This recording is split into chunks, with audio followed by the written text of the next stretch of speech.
After the successful culmination of operations, the Honorable Raksha Mantri, the Chief of Defence Staff, and the Chief of Army Staff visited and interacted with troops involved in Operation Sindoor and commended them for giving a decisive blow and protecting whole assets from retaliatory actions and tranquility in the land. Rooting out terror with unrelenting determination. Tourism is functioning again, growing numbers of its serene landscapes.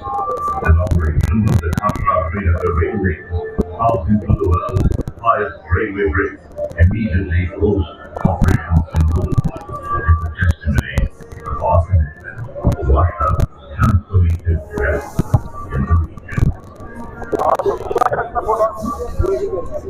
On April the 22nd, 2025, the serene Pahalgam Valley was shaken by a devastating terror attack that claimed 26 innocent lives. The incident sent shockwaves through the nation, uniting communities in peace. India's dream will never be broken by Wala pinigong na. Sent shockwaves through the nation, uniting communities. ध्वज के सम्मान में ध्वजारोहण और राष्ट्रगान के समय आप अपनी जगह पर खड़े हो जाएं। समारोह में राष्ट्रगान के समय सभी वर्दीधारी राष्ट्र ध्वज को सैल्यूट करें।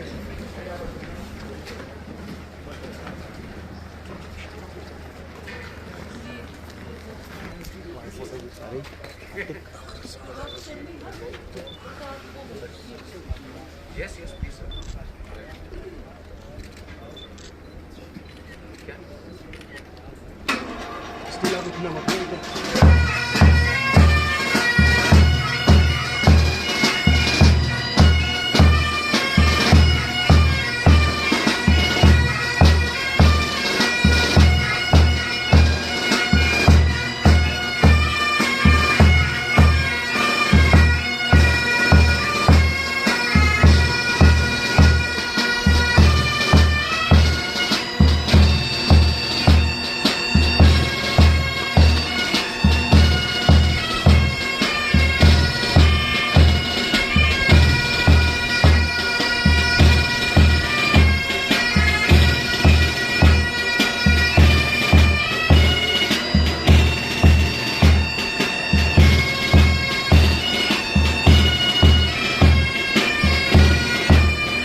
सबसे पहले मैं इस अवसर पर उन शहीदों को नमन करना चाहूँगा, उनको श्रद्धांजलि देना चाहूँगा जिन्होंने कारगिल युद्ध के दौरान अपने देश की और अपनी भारतीय सेना की आन और इज्जत को रखते हुए अपना सर्वोच्च बलिदान दिया। मैं इस अवसर पर अपने जिस युद्ध में मैं गया था 17 गढ़वाल के साथ में, उसके भी एक अफसर, एक जेसीओ और 26 जवानों को भी आज मैं श्रद्धांजलि देता हूँ। ये मेरा पहला अवसर है, उसके बाद मेरे को इस अवसर पे यहाँ पर मौजूद होने का। मैं इसके साथ में ही सबसे पहले मैं धन्यवाद करना चाहूँगा माननीय कोर कमांडर का, जिन्होंने इस अवसर पे जो 26वें कारगिल विजय दिवस की हम समारोह कर रहे हैं, उसकी शुरुआत इस ध्वजारोहण से करी। और इसके लिए मैं अपनी तरफ से हमारी फ्लैग फाउंडेशन के जो प्रेसिडेंट हैं श्री नवीन जिंदल, उनकी तरफ से आपको बहुत बहुत धन्यवाद देता हूँ। मैं GOC 8 टीम को बहुत बहुत बधाई देना चाहता हूँ। उन्होंने इतना खूबसूरत ये स्थान चुना इस ध्वज को कारगिल विजय दिवस पर स्थापित करने का। इससे अच्छा स्थान और कहाँ हो सकता है, जहाँ पे आप सामने तोलोलिंग, गांधी टॉप, टाइगर हिल, बत्रा हिल टॉप देखते हो। इससे अच्छा और जगह कहाँ हो सकती है एक राष्ट्रीय ध्वज को स्थापित करने के लिए। जब तक ये पहाड़ियाँ यहाँ पे रहेंगी, इस राष्ट्रीय ध्वज को देखते हुए हमेशा उस दिन को याद करेंगी जिस दिन हमारे बहादुर सैनिकों ने अपनी जान की परवाह ना करते हुए इन पहाड़ियों पर विजय हासिल करके तिरंगे की स्थापना करी। और ये जो झंडा है, ये भी जो जैसे बोला जाता है कि झंडा लहराता हवा से नहीं लहराता, उन शहीदों की जो भावनाओं की से लहराता है, जिसके कारण देश का आन बान और सभी चीजें स्थापित है।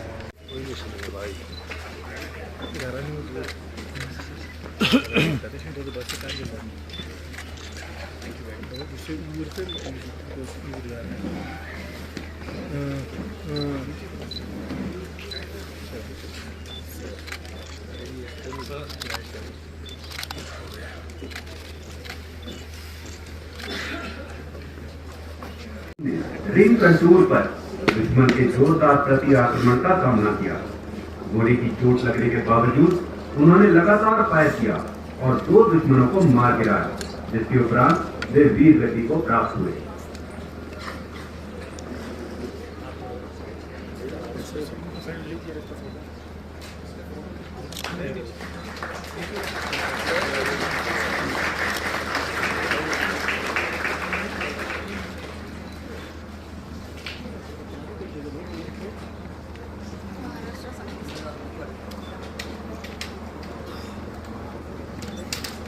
श्रीमती दर्शनी देवी, सिपाही सुंदर सिंह वन नागा की धर्मपत्नी, 6 जुलाई 1999 को बटालिया सेक्टर में दुश्मन की चौकियों पर अंतिम हमले के दौरान सिपाही सुंदर सिंह ने भीषण गोलाबारी के बीच एक खड़ी चट्टान पर चढ़ने के लिए तुरंत आगे आए। सीधे दुश्मन की निगरानी के होने के बावजूद उन्होंने लगातार चढ़ाई कर दुश्मन के पकड़ों पर हमला बोल दिया। इसी दौरान वे गंभीर रूप से घायल हो गए और वीर गति को प्राप्त हुए।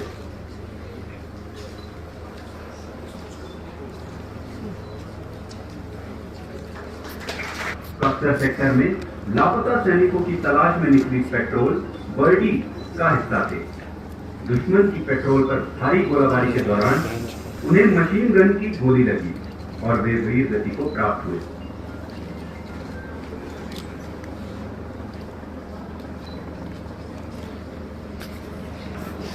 दुश्मन की गोलाबारी के बीच उनसे संपर्क टूट गया और उन्हें लापता घोषित किया गया। बाद में पुष्टि हुई कि वे दुश्मन की कार्रवाई के दौरान वीर गति को प्राप्त हो गए थे।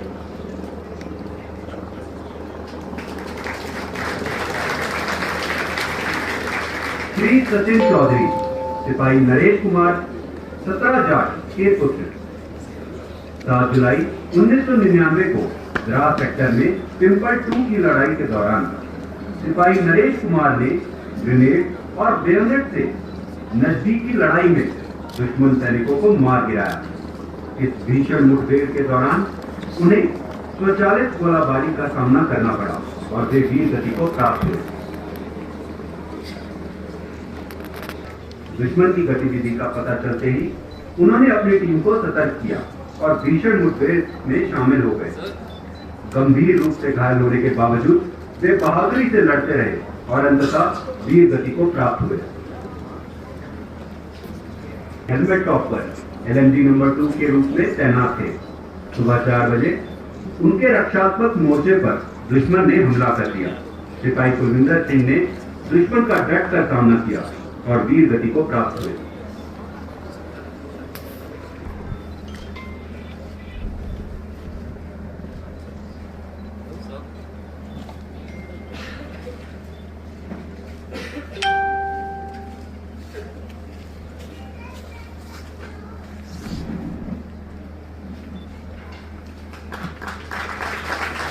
श्रीमती शमा देवी वे गंभीर रूप से घायल हो गए और वीर गति को प्राप्त हुए।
क्या नाम है आपका? कहाँ के रहने वाले? Kargil.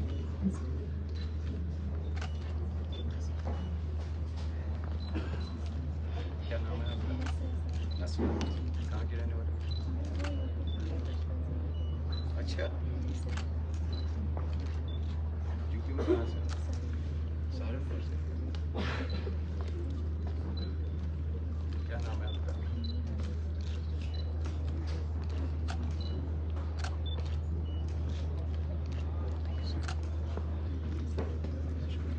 So we are moving into both he and Bob building. She's okay.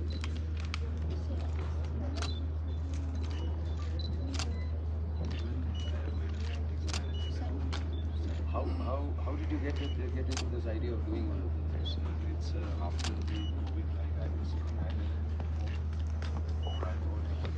this girl because set the title society and the girls get very less opportunity. So I started with one of my students and she connected with all of this. Now there are 70. Yes, not only in Delhi, but we organize different events and they obviously Indian Army is doing like they are supporting us a lot, especially sir and all. Excellent. So she has made yes. Painting बनाया हुआ है आपके लिए लेके आया हूँ। इसके बाद करें जो चाय के टाइम में करें है ना। थैंक यू बहुत बढ़िया थैंक यू। वीर गाथा 4 पंक्तियों में प्रस्तुत करना चाहता हूं। सीने में जज्बा, आंखों में आग थी, कारगिल की बर्फीली चोटियों पर ना शिकवा तकदीर से, वो लड़ रहे थे वतन के तिरंगे की तासीर से। शहीद हो गए मगर झुके नहीं, ऐसे थे कारगिल के वो शेर जो रुके नहीं।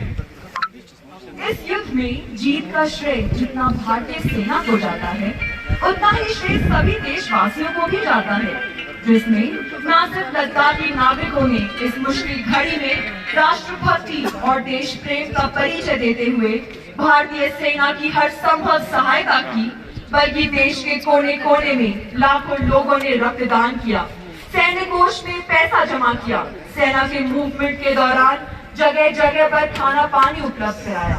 हजारों बहनों ने रक्षा सूत्र के तौर पर राखियां भेजी, बच्चों ने अपने कोमल हाथों से देशभक्ति वाले कार्ड बनाए।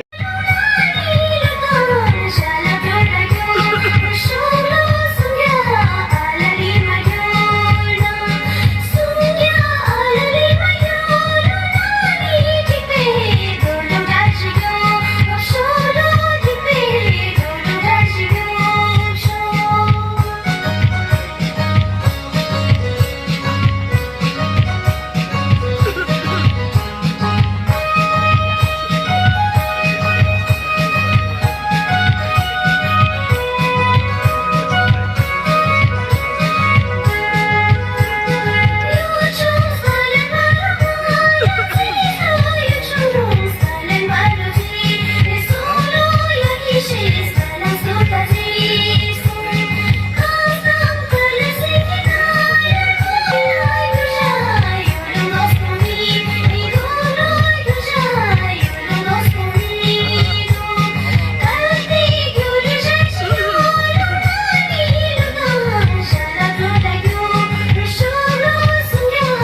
होती हैं। ये सब मेरे लिए सोच पाना तो मुश्किल है बेटा। सोचिए पिताजी, लड़ाई के वक्त आप जितनी दूरी तय कर चुके होंगे उससे ज्यादा दूरी ये ड्रोन तय कर चुका होगा और एक गुप्त सैनिक का काम करेगा। जिस प्रकार से गरुड़ विष्णु जी के वाहन उनके लिए गुप्त सर्वेक्षण और निगरानी करते थे, उसी प्रकार से ये सर्विलेंस ड्रोन भी दुश्मन की निगरानी रखने में कारगर है। बेटा, सर्वेलेंस तो इन ड्रोन्स के माध्यम से कर लोगे, पर लड़ने तो खुद ही जाना पड़ेगा और सीने पे गोली तो खुद ही खानी पड़ेगी। आपकी बात ठीक है पिताजी, पर हमारे पास FPV ड्रोन्स मौजूद हैं जिनके माध्यम से हम दुश्मन पर सीधे हमला कर सकते हैं। अच्छा, ये कैसे संभव है? अपनी आँख बंद कीजिए और सोचिए, एक ऐसा सर्वेलेंस ड्रोन जो 250 किलोमीटर प्रति घंटे की रफ्तार से दुश्मन की गर्दन पर वार करेगा और सर धड़ से अलग कर देगा और किसी बाढ़ लिए दुश्मन को भी ढूंढ निकालेगा और मार गिराएगा।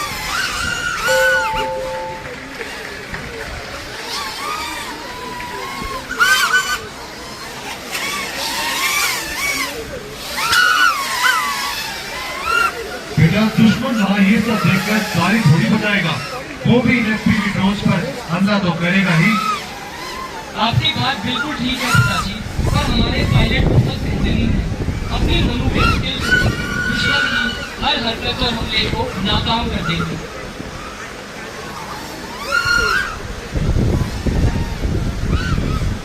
बेटा, ये सब तो ठीक है, लेकिन जब दुश्मन खुद बंकर का आजाद है।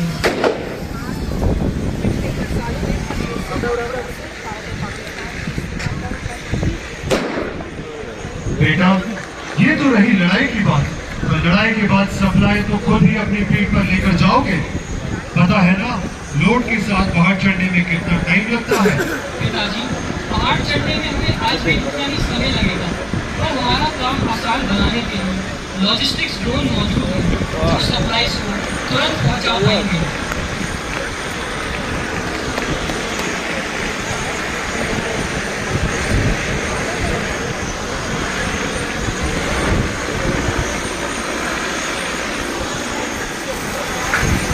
बेटा, इनसे तेज तो मैं आज भी इस उम्र में पहाड़ चढ़ लूं। माना पिताजी, आपने गांव का घी खाया है, लेकिन ये ड्रोन भी कोई डांडा खाई फौज नहीं है। जो आपने अभी देखा वो थी इनकी सांख्यिक श्रेष्ठता। अब आपको इनकी रफ्तार दिखाते हैं।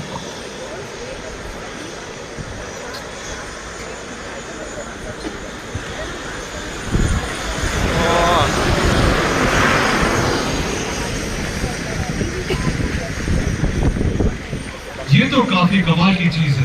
बेटा, इन लॉजिस्टिक्स ड्रोन्स के माध्यम से किस किस प्रकार की सप्लाईज पहुंचाई जा सकती हैं? ये logistics drone first aid kits, hand grenade, water pouches, battery, field fortification supply जैसे कई स्टोर ले जाने में सक्षम है।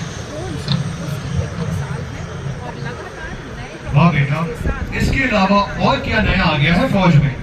अब पिताजी, इसके अलावा और क्या चाहिए आपको फौज में?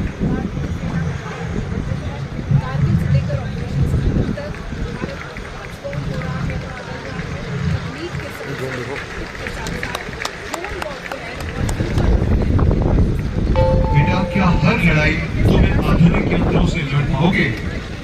बिल्कुल नहीं पिताजी, हमें मालूम है कि सिर्फ इन आधुनिक उपकरणों पर निर्भर नहीं रह सकते। इसलिए हमने अपनी बुनियादी ट्रेनिंग को बरकरार रखा है और तकनीक से आधुनिक बना दिया है। सरकार और हाई हेडक्वार्टर द्वारा नए संसाधन पर्यटकों को उपलब्ध कराए जा रहे हैं, जिससे आधुनिकता की इस दौड़ में हम पीछे ना रहें। अस्सलामुअलैकुम, मेरा नाम सिद्दीक़ा बानो है और मैं टीम स्ट्रिंगमो की जॉइंट सेक्रेटरी हूँ। आज हम यहाँ कारगिल विजय दिवस मनाने के लिए लामोचंद्रास आए हुए हैं। हम यहाँ पे आज हमारे इंडियन आर्मी के शहीदों को श्रद्धांजलि पेश करने के लिए आए हैं। हमें आज यहाँ पे इंडियन आर्मी ने सम्मानित करने के लिए बुलाया था, क्योंकि हमने उन लोगों के साथ इंडियन आर्मी के साथ बहुत सारे काम किया है, जिसमें से सबसे जो बड़ा प्रोजेक्ट किया है वो कारगिल कैलेडोस्कोप है जिसमें हमने पेंटिंग बनाया थी इंडियन आर्मी के जो हरदास के रोड साइड पे लगा हुआ है। ये सबसे लॉन्गेस्ट पेंटिंग साइट है जिसको इंडियन आर्मी ने कारगिल कैलेडोस्कोप नाम दिया है। हमारी टीम 2019 में बॉब सज्जाद सर ने फाउंड किया था, जिसका सबसे पहला मेंबर मिस कनीज़ फातिमा जो अभी के लिए हमारा प्रेसिडेंट है। हमारी टीम में लगभग अभी 70 से ज़्यादा लड़कियां काम कर रही है जो आर्ट, शिक्षा और कई सारे क्षेत्र में काम कर रहे हैं, ख़ास करके कारगिल के गांव में और स्पेशली बॉर्डर्स के इलाकों में जहां इंस्पिरेशन की बहुत ज़रूरत होती है। Thank you sir. निशा है और हम यहाँ पे टीम स्ट्रिंगमो हमारा ग्रुप है, यहाँ पे आए हैं। आज हमें इंडियन आर्मी ने इनवाइट किया था कारगिल विजय दिवस के इस अवसर पर और हमें इन्होंने फैसिलिटेट किया था। और क्योंकि हमने आर्मी के साथ मिलके एक सबसे लंबा प्रोजेक्ट किया था कारगिल कैलेडोस्कोप करके, तो हमें बहुत ही अच्छा लगा। इंडियन आर्मी ने हमें फैसिलिटेट किया और हम उनका थैंक यू कहना चाहेंगे।